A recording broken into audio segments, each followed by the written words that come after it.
We talk to technology all day long. We ask Siri about the weather, tell Alexa to play our favorite song, or use Google Translate when we're on vacation. And it all feels so seamless, right? So easy. But what's going on under the hood is this incredible story of how we've been teaching machines, things that only get zeros and ones, to finally start speaking our language. Okay, so let's just jump right in with a question that really gets to the heart of it all. You can tell your phone, set an alarm for 7 a.m., and boom, it does it. Perfect.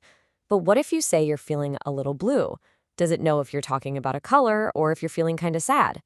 Well, that gap, the one between just hearing words and actually understanding what they mean, that's the entire puzzle that a field called natural language processing, or NLP, is trying to solve. And this slide right here perfectly lays out the problem. On one side, you've got us with our human language. It's messy, it's always changing, and one word can mean a million different things depending on how you say it. Then, on the other side, you have computer language. It's all about pure logic, strict rules, and a simple on or off, 1 or 0 system. So the big question is, how in the world do you build a bridge between these two completely different worlds? To even start to answer that, we first have to really appreciate just how ridiculously complex our own language is. I mean, what feels totally natural to us is like navigating a minefield of confusion for a machine. Here's a great example of how a computer can get tripped up. Forget the fancy term homophones for a second. Just think about words that sound really similar. For a computer listening to audio, the sounds in nap and map are almost identical. But one is about sleeping and the other is a tool for navigation.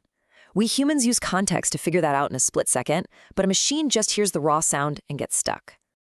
And let's build on that idea. Take a super simple word, like red. If you say, his face turned red, you're talking about an emotion, right? Anger, maybe embarrassment. If you say, the red car, you're just describing its color. And if a doctor writes that a patient's skin turned red, well, that's a physical reaction. Same exact word, 3 totally different meanings. It all comes down to context. Okay, so with all these tricky parts of our language, how did we ever manage to teach a computer to make sense of any of it?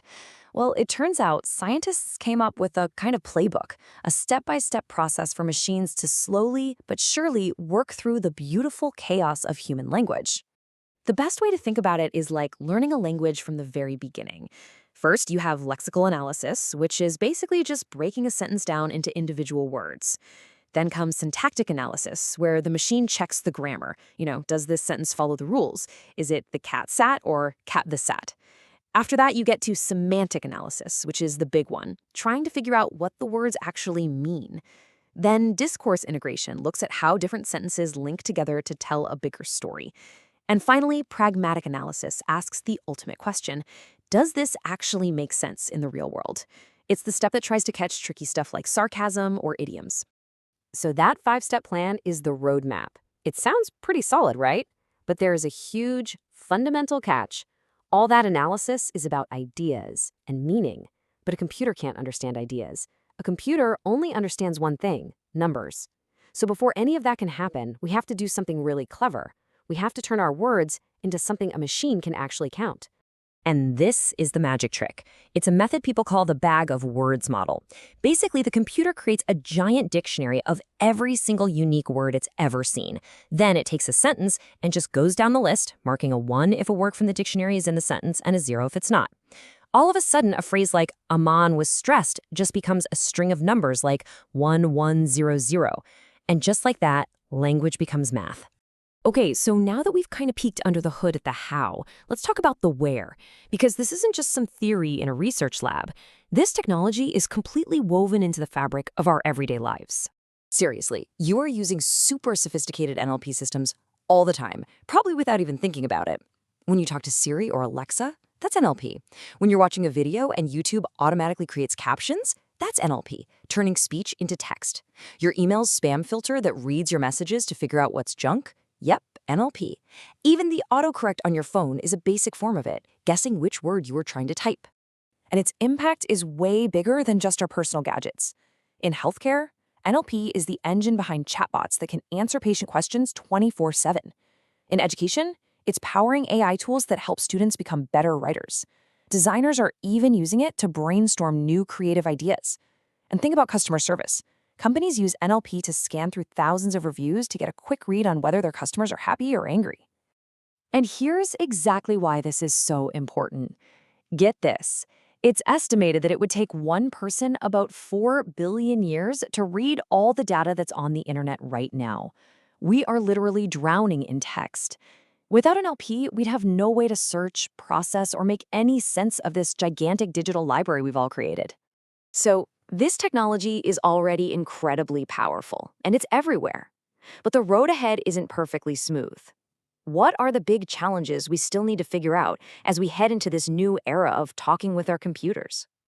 These are some of the huge hurdles that researchers are tackling as we speak. Because these AI models learn from text written by humans, making sure they're fair and don't pick up our biases is a massive focus. Then there's the whole universe of data privacy. How do we handle all this language data responsibly? A huge piece of the puzzle is also just building trust, making sure these systems are reliable. And then, of course, there's the final frontier, really, truly understanding things like sarcasm and irony. I mean, that's a tough one, even for some people. You know, this quote from a recent research paper really puts it all into perspective. This isn't just a small update or a little improvement. NLP has fundamentally changed the rules of the game for how we interact with machines. We've gone from typing rigid, specific commands to having something that actually feels, well, more like a conversation. And that brings us to the big final thought here. For so many years, the goal was just to get a machine to understand our words at all. But now that they're getting shockingly good at it, a whole new question is popping up.